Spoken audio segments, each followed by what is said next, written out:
Hello you beautiful people, and welcome back to Joeboy Racing.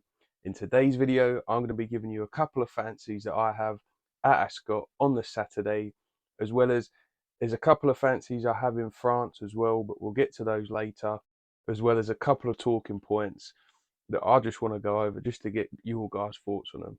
So let's get stuck into it. I am aware, guys, that obviously I have put up 4 or 5 selections for Sandown on the Saturday. So with these Ascot selections, I'm not getting stuck in. They're just small each way plays at big prices that I think are going to be really good value. If you are seeing this, if you're not a subscriber of the channel and you're seeing this tonight, then go onto my channel, have a look at my Sandown tips as well. I did want to do the 2 videos together.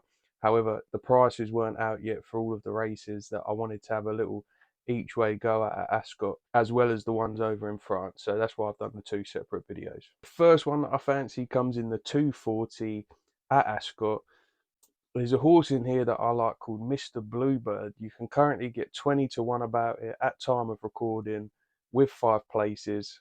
I personally am going to wait until tomorrow morning so I get best odds guaranteed, because I can't see him shortening significantly overnight. None of the big firms have tipped him up. If I was you, I'd wait for best odds guaranteed. Now, he is an older horse. He might be a little bit vulnerable to some of the more progressive types in here. However, this race seems to favour front runners, at which he is. He's drawn in stall 15. I think the stand side rail is going to be the side you want to be at here on the soft ground. The horse goes on soft well. He doesn't mind good to soft either if it does dry out overnight and into the morning. He stayed on really gamely in his race before last after getting headed by Great Acclaim. Rallied, only got beaten by a neck. And Great Acclaim's quite a fancied horse for this, and he's actually £2 better off this time around. I do tend to favour closers at Ascot because it is a stiff 7 furlongs. However, like I said previously, the race seems to favour front runners, of which he is. I think he's on the right side. Obviously, if he does set it up for a closer, someone like Lead Man, I can see sort of nicking it late on. But you get 5 places. I think he's going to end up going off at around 25 to 1 or something like that. So you should get some really nice place returns as long as he can hold on to stay in that top 5 bracket. The next horse that I'm going to be having a small each way play on at Ascot is in the 425, a horse called Fresh. He's been nibbled at since I've made my notes. You could get 25 to 1 about him with 5 places. You can still get about 18 to 1. I think that's just people taking the price the night before. I can't see that shortening dramatically. I do think it will lengthen back out. Again, one I'm going to wait for best odds guaranteed on. Again, it's another older horse. There are some progressive types in here who probably are better prospects. However, this horse won it last year on soft ground again. He's actually £1 better off than he was last year, and he's got a £7 claimer on board as well. Again, he's towards that stand side, which I think is going to be the preferred side on the day. Obviously, if I've got that wrong, there's no way you can really tell until the day. Then apologies about that. He should get a really nice toe into the race as well from Twilight Jet. He is a closer, and fingers crossed with that claimer on board, he'll be able to tough it out and at least get into places. Like I say, it's 5 places. I think he's going to end up going 25 to 1 or 20 to 1, something around that. He was disappointing last time out at Ascot. Lost, he was way back in the field when 2 trucks beat him, but that was over 7 furlongs. He's got a really decent course and distance record, got a decent record on the going as well. And he's just one of those that I can see, he's not the sexy option. He's going to fly under the radar. Again, not one that I've seen tipped up by any of the big boys. And I can just see him running well at the price. Right, guys. Now, as I said at the start of the video, I do have a couple of fancies for Paris. There's some great racing over there. Great Group 1 racing for the ARC Trials. I'm going to talk about them now. I've not backed any of them yet because I want to see how I get on Saturday. I'm aware that I've put up a lot of selections, like I said, 4 or 5 at Haydock, and then another couple. I know they're only small each way plays at Ascot, but still it's a lot of bets. I'm going to go over them briefly, and if I am going to have a bet on them, like I said with Polestar, I'm going to leave a pinned comment and let you know if I've jumped on or jumped off. That way I don't have to then make another video.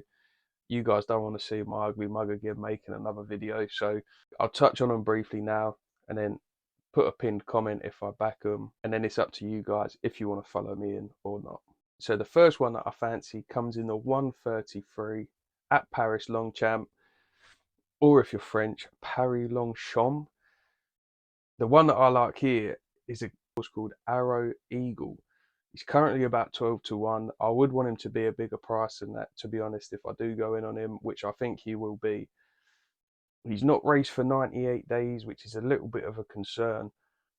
However, he is unbeaten this season. He has won at the course and distance in group company. When you compare him to the likes of Sozi, Los Angeles, Almacam, obviously the form doesn't compare, but the horse he beat the last 2 times he's raced, has gone on to win 2 Group 2s since he's been off the track. Watching the replays, he travels really nicely. He's got a decent turn of foot, and he's just brave. Like, I think, I can't remember if it was the last time he raced or the time before that.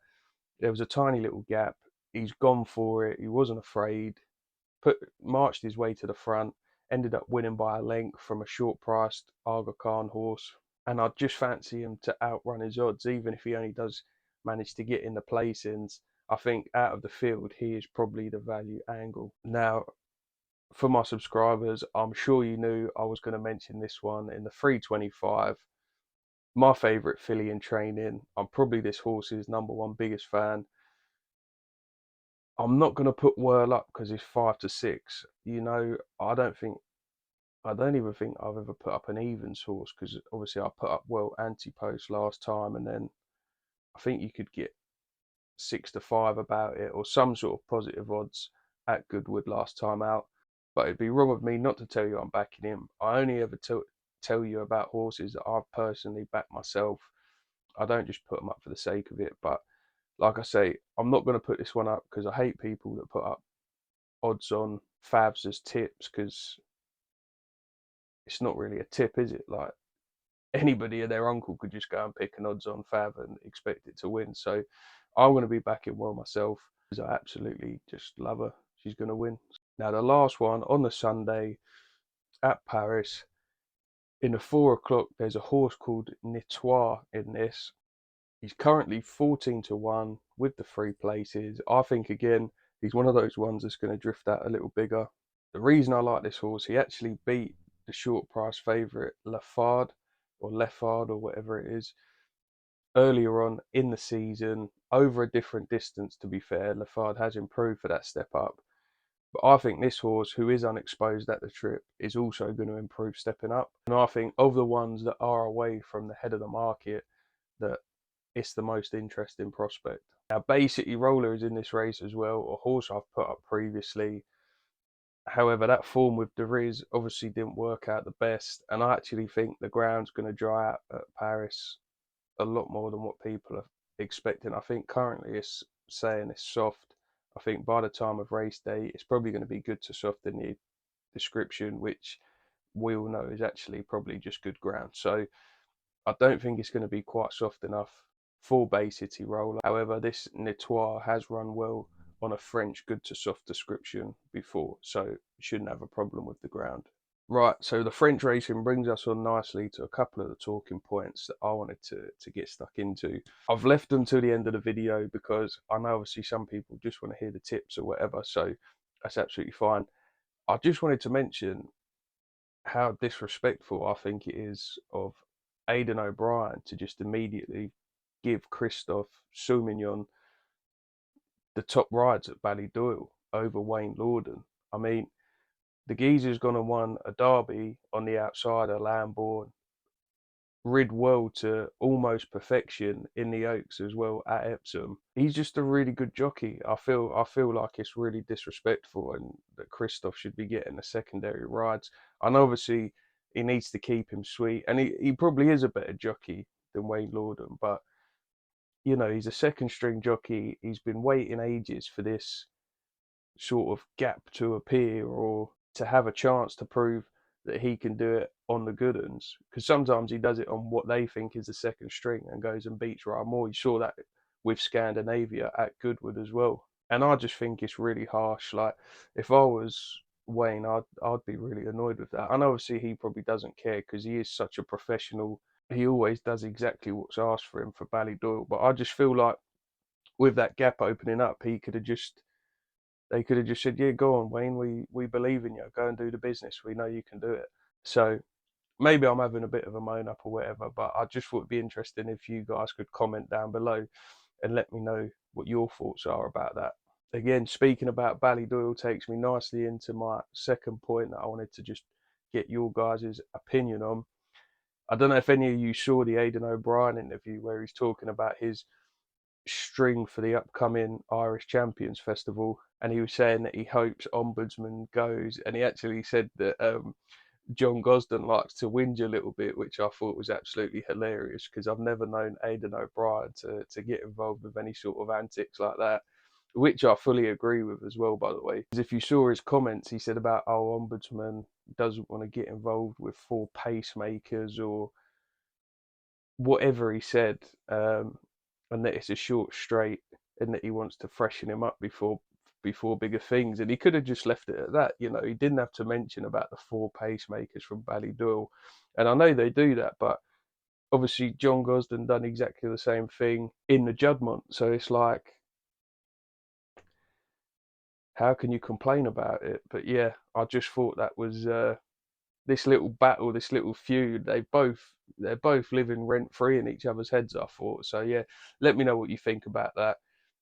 All the fans wanted to see, all the punters wanted to see Ombudsman go up against Delacroix again, full stop. So I personally think it's a little bit of a cop out, but let me know what you think down below.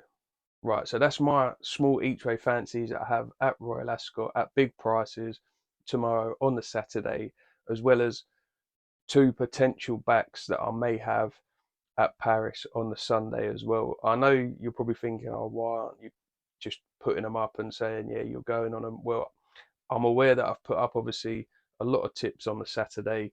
I want to see how they go, make sure that I'm in good form. And it also saves me doing another video on the Saturday evening. So then you guys have to watch another one basically. So as always, guys, get stuck into those comments.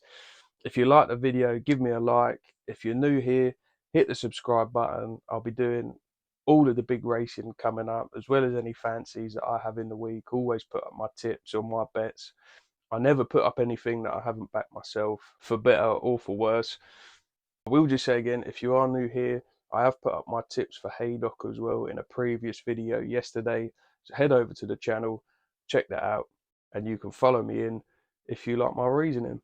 Best of luck with all of your selections, guys, over the weekend. And as always, happy punting.